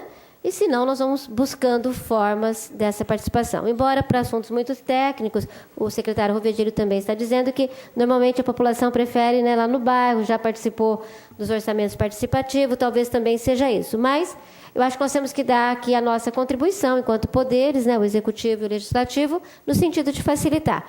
E houve um pedido, né, numa última, acho que da saúde, né, para esse sentido. Então, vamos verificar, fica, então, né, avançado dessa forma, que a gente passa o horário das audiências públicas para as 19 horas, e nós queremos agradecer ao prefeito, inclusive, pela compreensão aqui de pronto, para que a gente possa, né, viabilizar esse novo horário. Certo? Vereador Edival. Senhora presidente, eu vou só complementar, em seguida eu vou uma pergunta para o senhor prefeito. Nós temos mais de 40 milhões de reais ainda sendo discutido na Justiça de dívidas de 96 para trás, o secretário. Que, se a Prefeitura for condenada, vai aumentar ainda mais essa dívida. Nós temos hoje 200 e poucos mil reais. Questão de dívida de asfalto e outros mais. Então, vai ter mais de 40 milhões. Andamento judicial a gente nem considera. Tem um monte. Não, porque não está considerado ainda, porque a Prefeitura não foi condenada. E nós sabemos que muitos foram embarrigados no tribunal e tal, mas nós vamos perder, não tem jeito. São a contratação de asfalto, de avenidas que foram feitas e não foram pagas. E a Prefeitura fez o contrato, a licitação vai ter que pagar. Mas eu queria saber, senhor prefeito, o que está acontecendo com relação... Eu estava vendo aqui o balancete de agosto, e a gente vê aqui um repasse muito pequeno do Estado, não chega a 300 mil reais, o governo federal 5 milhões e pouco, para saneamento básico. O que acontece com o governo do Estado? E a gente vê debate dentro dessa Câmara aqui, às vezes as pessoas inflamadas, cada um defendendo o seu partido. O que acontece com o governo do Estado que não nos repassa recurso nenhum para o município de Araçatuba? É por questão dos prefeitos ser do PT, ser adversário do PSDB? O que acontece? Por que não vem recurso na questão do saneamento? Porque está aqui, está no balanço da Prefeitura, que nós não temos, tem 5 milhões e pouco do governo federal e 300 mil reais do governo do Estado. O que acontece com isso? É questão política? De divergência de partido, ou nós não temos ninguém para buscar esse recurso lá, deputado para buscar? O que acontece conosco? Você sabe que essa seria uma excelente deixa para mim se eu não tivesse na audiência pública, né? Porque se não fosse período pré-eleitoral, né? Isso, não, sim, eu ia dizer se o período não fosse pré-eleitoral. O fato é o seguinte, a gente tem tido algumas dificuldades no nosso relacionamento com o governo do Estado, mas não é só Araçatuba que tem isso. Eu tenho conversado com outros prefeitos que têm manifestado a mesma dificuldade, né? O governo federal, do presidente Lula, ele teve uma diretriz que eu achei interessante, que é de investir muito em saneamento, em macrodrenagem. Essa foi uma diretriz que eu achei... Às vezes a gente pensa que não, mas quando a gente olha a cidade, porque é interessante isso. Durante o período de chuvas, a preocupação com enchentes, ela chega a 37%. Asfalto ainda ganha, para vocês terem uma ideia. Asfalto bate 50%, mas chega a 37%.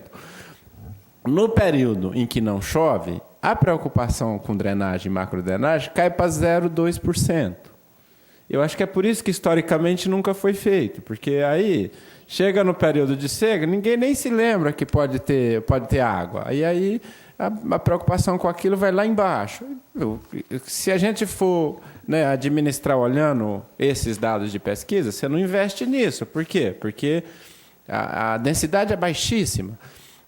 E aí o governo federal teve uma preocupação que me pareceu bem bacana, que foi de construir, de repensar a cidade, o urbano, a mobilidade urbana. E, por isso, a gente tem conseguido, assim, de maneira razoável, algum investimento do governo federal nessa área. Nós, logo após as chuvas, a gente já tinha conversado antes. O Ederson até já acompanhava, não era secretário, mas me lembro que acompanhou uma ou duas conversas nossas. Sobre essa questão de drenagem, de macrodrenagem, a importância, né, de zonear e de cobrir para que você possa ter uma condição de vida melhor. E essa preocupação do governo federal tem se manifestado de maneira muito clara na melhoria, inclusive, da maneira como se vê o Brasil. Eu li 2 dados, caro presidente, bem bacanas e interessantes. Eu li um dado do IPEA. O IPEA fez um estudo, Instituto de Políticas Econômicas Aplicadas, que diz o seguinte, que se as políticas públicas emancipadoras que foram criadas no período do governo do presidente Lula continuarem, em 2016 nós não teremos mais um único miserável no Brasil. E um miserável é aquela pessoa que ganha menos de $2, que não consegue sobreviver por si. Então, que se a gente continuar fazendo a lição. O outro dado, como é da ONU, me pareceu mais significativo. O dado da ONU, da FAO, que cuida da alimentação no mundo, que mede a alimentação no mundo, considerou que o Brasil foi o país campeão de combate à fome. Você veja que é uma medida bem bacana, que é bem, né, um negócio que a gente fica orgulhoso de ser brasileiro. Quando a FAO fala isso, né, a gente fica... Até porque, vocês sabem, isso se mede pela densidade demográfica, o número de pobres, de muito pobres e de miseráveis que tem no país, em cada país. É uma medida bem que a FAO faz. O presidente Lula, ele fala muito para a gente que essa questão ela é aparente, ela é importante. Né? Ela é aparente, mas é importante. Tem uma questão que não é aparente, que aí entra, que é a questão estrutural, da infraestrutura. Onde a pessoa mora, né? Como ela mora, como é que ela sobrevive no local em que ela mora. Por isso que tem se dado imagino que esse tenha sido um modelo a ser seguido de você fazer os investimentos adequados na área de drenagem, na área de saneamento, né? Na área de saneamento também, o Fara esteve lá comigo em Brasília para discutir na área de emancipação dessas regiões que são mais pobres. Até por isso, e a gente discutia, só para encerrar, dizer, quando a gente discutiu o PAC, e o Olair nos tensionava por causa do Água Branca, e a gente insistia, ela, não, mas tem uma rua asfaltada. Eu falei, não, mas não entra no critério. O critério é o seguinte, o bairro não pode ter nenhuma infraestrutura, porque tem muitos, senão o seu entra com alguma, bom, mas no país tem vários lugares que não tem nenhuma infraestrutura. E é nesse lugar, essa também é a lógica do nosso governo, é de fora para dentro, é começar de quem tem menos para quem tem mais, para quem já tem alguma coisa. Né? Porque tem aquele sujeito, imagina quem mora no Verde Parque hoje, depois dessa chuvarada que nós tivemos, imagina quem mora no Jardim das Oliveiras hoje. É ainda mais difícil do que quem mora na nossa Baixada do Umuarama, que, graças a Deus, eu consultei o Dr. Tadami e ele me disse que você também tinha me dito que a nossa performance lá foi muito boa, inclusive na Rodolfo Miranda, que historicamente era carregada e está lá inteirinha, teve uma boa vazão. Então, essa preocupação eu acho que é absolutamente necessária, meu caro Edival. Imagino que possa ter uma ou outra pendenga, mas espero que não seja a regra, porque, na verdade, a regra do sistema democrático, onde a eleição é o momento mais importante, deve ser do republicanismo. Ou seja, todos, depois de eleito, você é autoridade. Você é autoridade instituída, constitucional. Então, aqui, às vezes eu leio no jornal, eu fico sentido quando trata um vereador com desrespeito no jornal. O vereador não é qualquer pessoa. Ele fez um teste muito importante, ele teve que concorrer com vários e ele foi eleito pelo povo, pelo voto popular. A eleição é o momento mais importante da democracia. Não existe democracia sem eleição, é o momento mais importante. E o eleito é o representante da vontade daquela parcela da população que ele representa aqui como poder constituído, ou mesmo o prefeito, ou mesmo os secretários que são agentes políticos. Porque o secretário é nomeado pelo prefeito, ele é agente político, ele tem ali um dever de ofício e uma autoridade que ele tem que exercer. E respeitar isso é importante. Não significa que a gente não pode divergir com a pessoa, discordar. Aí vale uma máxima que é pré-socrática, mas muito importante. Eu tenho um amigo que gosta muito dela, o Eduardo Rondino. Ele fala assim, durante muitos anos, indo na lógica do que o meu querido secretário da Cultura falou, durante muitos anos, e o mundo melhorou por causa disso. Depois do Evangelho do Amor, ele melhorou muito rapidamente. Se a gente pegar os anos, a gente vê. Mas é assim, valeu a ideia de força. Valeu a ideia de força. Era ali, valeu a ideia de força. Então o sujeito vinha e falava, você vai ter que fazer tal coisa. Acabou, você tinha que... E agora não. Agora, na democracia, o que vale é a força das ideias. É você debater, discutir. Se você convencer mais gente... é a sua ideia. Se você convencer menos gente, é a ideia do outro. Né? Então, essa é uma questão que eu acho bastante fundamental. Eu acho que tenho certeza que ela vai prevalecer no nosso país. E aí, o tratamento a todos os municípios serão absolutamente iguais. Não iguais do ponto de vista de ser igual, porque um município é diferente do outro, mas de acordo com as suas necessidades e possibilidades. Eu fiz a pergunta, senhor prefeito, porque nós temos o Nobreville, o Jardim Etarário, o Jardim Moreira, os dois bairros do lado do Lago Azul, o Verde Parque, Ezequiel, São José, o Água Branca, Petit Tranão, o Jardim das Oliveiras. Obrigada, Montoya. Nós dependemos de recursos do governo do Estado e do governo federal. Infelizmente, eu fiz a pergunta por que Araçatuba não está recebendo esse recurso. Eu sei que o senhor saiu pela tangente, o senhor não quer brigar com o governo do Estado, não quer brigar com ninguém, mas o dever dos vereadores aqui é questionar os governos estadual e federal que não mandam recursos para o município. E nós temos necessidade de pavimentar esses bairros. É urgente, urgente, urgente, urgente, urgente. Que não é mole pisar no barro, na areia, na terra, no pó, na poeira. E nós temos necessidade urgente. E nós temos necessidade de ajuda dos governos. Mas eu sei que o senhor não quis responder, porque às vezes o prefeito não quer ter uma briga com o governo do Estado, né, porque acaba dependendo. Mas, na verdade, está aqui, está no balancete da Prefeitura, nós recebemos o balancete de agosto, realmente nós não recebemos nada do governo do Estado até agora com relação ao saneamento básico. Só, se a doutora Ana me permite, é que esse momento, também, esse é um bom debate, eu acho que a gente poderia fazê-lo. É que se a gente conseguir que prevaleça a força das ideias, a gente pode até fazê-lo no outro momento. Como o momento é eleitoral, a gente pode incorrer, né, ao falar uma coisa, a gente pode talvez incorrer numa ilegalidade, porque a legislação eleitoral é muito rígida, então, né? Mas o fato que eu quero dizer para a Vossa Excelência, que mora na zona oeste da cidade, ali da zona sul, sudeste, né? Nós vamos compor as galerias ali de toda essa região. Nós já fizemos um estudo, o doutor Éder já fez um estudo, são qualquer coisa da ordem de R$1.900.000 que nós vamos aplicar em galeria nessa região.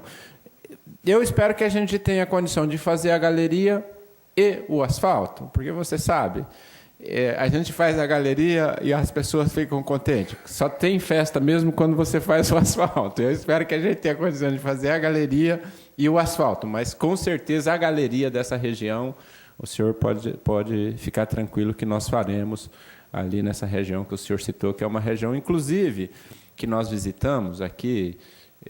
Eu não lembro se tinha algum vereador, tinha alguns vereadores conosco, até porque ali nós temos uma rua que ela surgiu depois, mas que a galeria de água pluvial, minha cara presidente, sai no meio da rua. Aí a mulher não entendia porque a casa dela é cheia de água, porque ela está no caminho da água, entendeu? Então, que a gente tem que alterar, tem que mudar. Fares estava junto.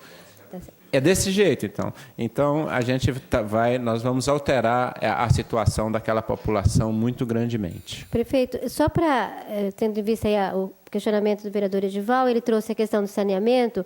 É uma pergunta para, acho que mais para o secretário Ederson, talvez para o presidente Fares, com relação ao Plano Municipal de Saneamento. Me parece que era outubro que os municípios do Brasil teriam que apresentar esse plano municipal até outubro de 2010. Prorrogou o prazo, foi prorrogado o prazo.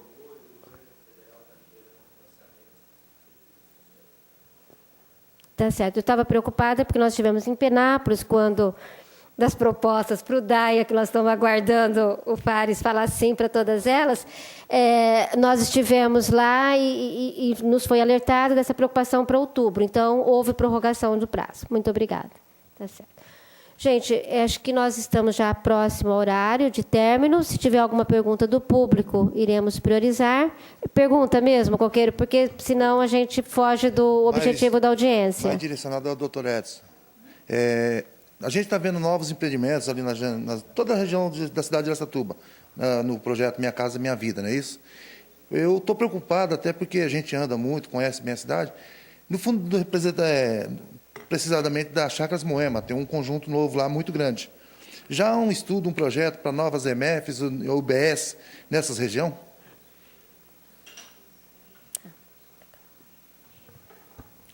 Para todos esses novos bairros já estão em estudo. Tá? Tanto a Secretaria da Educação quanto a Secretaria da Saúde, mas o planejamento já está feito, fazendo os encaminhamentos para isso. São vários nomes, são vários. A cada pergunta, o Rovedilho perde 1 quilo aqui na mesa, mas tudo bem. Nós vamos passar, então, para o prefeito, a secretária Cidinha, para alguma consideração final, se quiser, dispensa, prefeito, e para que a gente possa, então, concluir esta audiência pública. Agradecer a essa Casa de Leis, aos vereadores, ao público presente, aos telespectadores. Dizer que para nós é uma alegria estar aqui prestando contas, conversando sobre a cidade, e nós concordamos em alterar o horário. É importante que se diga, nós esse ano fizemos a experiência de eleger os delegados para o orçamento participativo. Nós tivemos 13 plenárias, reunimos mais de 1.300 pessoas nessas 13 plenárias para discutir o orçamento da cidade.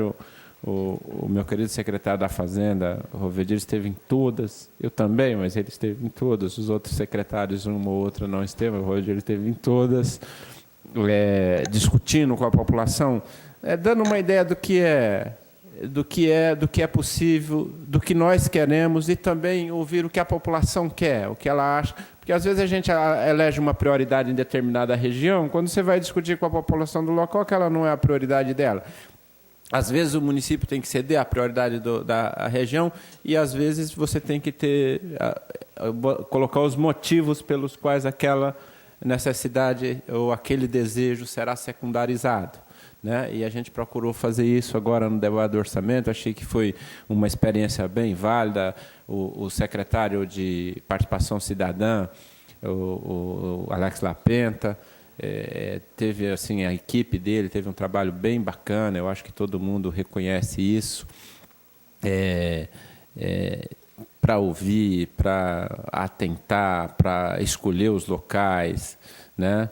E dizer que a nossa preocupação, a minha preocupação enquanto prefeito, mas aqui a Cidinha, todos os secretários que estão aqui, o Rovedilho, mesmo quando ele faz esse debate, porque o Rovedilho ele tem que fazer um debate que, na verdade, o gestor das finanças é aquela pessoa que paga a conta no final das contas, é o sujeito que tem que fazer o cheque. Quem assina é o prefeito, mas ele tem que fazer o cheque. Quando ele faz o cheque, tem que ter fundo. Se não tiver fundo, não faz o cheque. Ele tem que ter uma preocupação na execução orçamentária que os recursos sejam suficientes, que a gente, quando tiver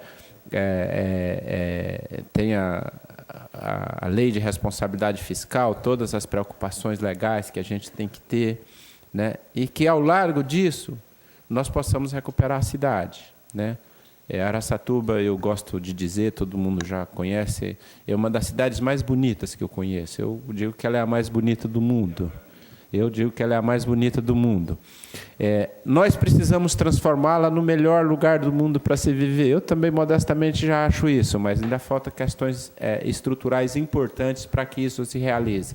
E eu espero que o nosso governo seja capaz de realizar essas obras estruturais e que a gente possa ter esse lugar que nós todos sonhamos, que seja um lugar de amor, de paz, onde a gente comece a construir justiça, solidariedade e fraternidade. Muito obrigado, tudo de bom.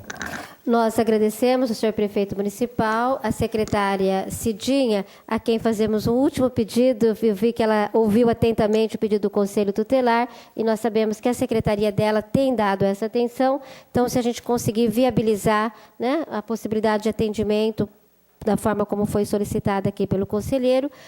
Também cumprimentar o nosso secretário da Fazenda, pedir desculpas pelas brincadeiras, porque nós sabemos do peso da responsabilidade dele. Agradecer aos colegas vereadores, aos secretários municipais, a toda a equipe de apoio do Executivo aqui presente e ao público também aqui presente, às entidades representadas. Estou vendo ali representantes de algumas associações do nosso município. Nós agradecemos a todos e a todas. Boa noite.